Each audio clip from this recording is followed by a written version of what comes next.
The Stencils palette is one of the more important asset panels you'll find in 3D Code because it works across multiple workspaces, specifically the Sculpt and the Paint workspace. As the name implies, it allows you to use a mask as a stencil. You can use color images if you need, but 3D Code is simply going to convert it to grayscale as you're working. If you happen to have a mask like this that you believe should be larger, or maybe the aspect ratio is a little bit off, you can always reset it to its default aspect ratio and scale by clicking Reset.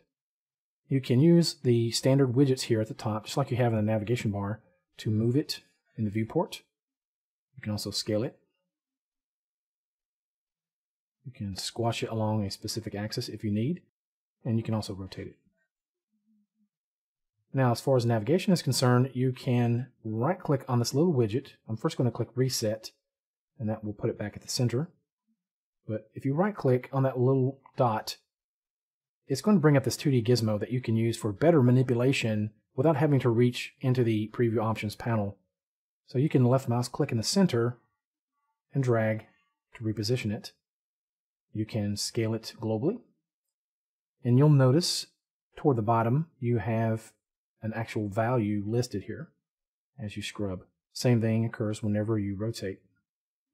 One of the nice things about this gizmo is that you can always left mouse click on a particular widget, like the global scale, and hold down your cursor while you hit the spacebar. Now you can enter a numeric value. Let's try 150.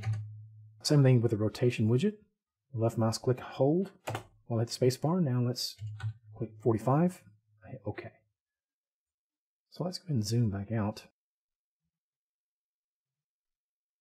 And I'll do the same thing with this rotation widget to set it back to 0. So I'll left mouse click, hold, spacebar, 0. It sets it back to the default. Then you have this little widget in the lower left-hand corner that allows you to reposition the 2D gizmo without actually moving the texture. Let's click on that and drag it maybe right here toward this eye or toward the brow. What this does is it allows you to change the rotation center if you need. And it will also scale from that point as well. If you want to center this back up, obviously you can move it into place manually, but clicking Reset will just do it all for you. Okay. To close this widget, we can right-click or click the little X icon here. So again, this is somewhat redundant in terms of having similar features up here, but it gives you a bit more control, and it gives you control right where you're actually working. So again, I'll right-click, and we'll go back to our Preview Options panel here. You can distort this mask if you need. Let me just quickly demonstrate that. It's a little bit like using Liquify in Photoshop, but if you want a lot more control, you probably would want to distort this inside Photoshop. If you want, you can clear the distortion. You could save it, reload it later on, and you can even paint over the image if you need. Reset it.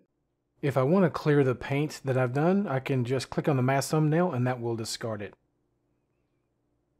As I may have already mentioned, you can change the opacity here. Another thing we want to look at is the little CC button that allows you to make color correction changes. Now, if you're working with smart materials and you want to adjust the hue, saturation, and lightness, you could do that. It's probably not going to help you much with grayscale values, but you do have the brightness and contrast controls to make these adjustments on the fly. Okay, so let me toggle that to collapse those options. So you can modulate, you can invert this mask, and transform stencil and smart material if you're using both. So now let's look at the different projection types. The option for from camera is, as you can see, a 2D projection, but we can use cube mapping, cylindrical, spherical, or UV mapping if you're working on a UV mapped mesh in the Paint workspace. It will not work here inside the Sculpt workspace because it doesn't have a UV. So yeah, with cube mapping, this is probably what you're going to use most of the time if you're working with stencils or smart materials. Now, one thing you may notice is you no longer see the mask.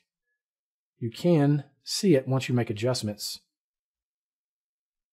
And that also applies here if you use this 2D gizmo. As you make adjustments here, you can see it change. When you move it, you'll see the little preview under your brush. So let me use my bracket keys to increase my brush size. So yeah, right under your brush, it's going to show what it's going to look like if you are working in this area. Let me right mouse click.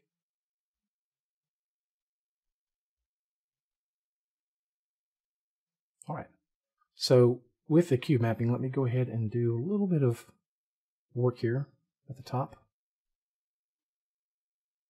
I'm going to use gum because this is a very good brush for minor surface details like skin wrinkles and pores and things of that sort. So let me reduce my depth.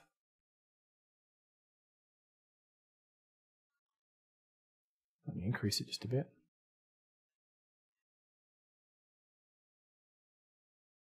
I may want to decrease the size. And let's go back to camera.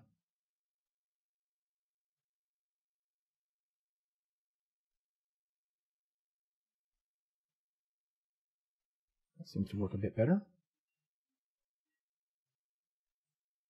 So I'm brushing lightly.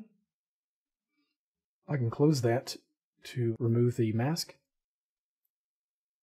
And just click on it again if I need to bring it back up. So I'll go ahead and close that.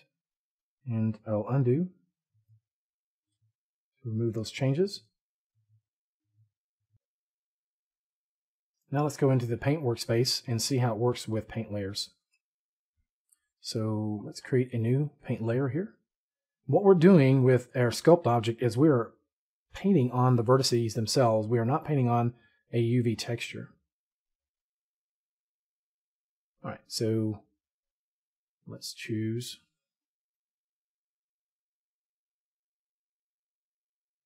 a color here, and we'll go to our Stencils Palette.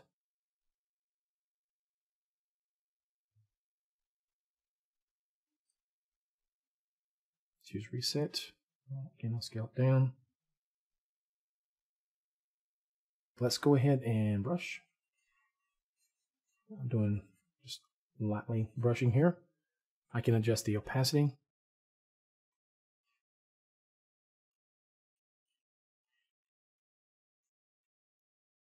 And while I'm at it, let me go ahead and explain for anyone who's new to 3D Coat, the difference between using brush alphas and stencils is stencils give you a way of having a mask applied in a more global fashion, whereas the brush applies it just to the brush. So it's like having a stencil follow your brush. That stencil is scaled with your brush. Let me go ahead and close this and I'll point this out. You can see that little stencil or mask, if you will, applied to your brush. So that really is the main difference. You can use both. So let me use this. And right now my brush options, I have jitter applied. You can also change the modulation for your brush radius and rotation. So basically it's using the mask of the stencil and your brush alpha.